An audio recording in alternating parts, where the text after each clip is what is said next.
respected teachers, and all my dear friends. We all know how important trees are for both environment and human well-being, providing a wide array of benefits. Trees are the lungs of our planet, providing us clean air, regulating the environment, and supporting n number of species on Earth.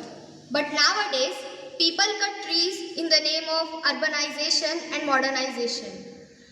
India has experienced a significant deforestation, losing its 20 to 30 hectares of trees from 2002 to 2020. It means that in India, approximately 0.21 trees are cut, 0.21 hectares of trees are cut every single second. This is not a very small number. This poses a serious threat to our planet.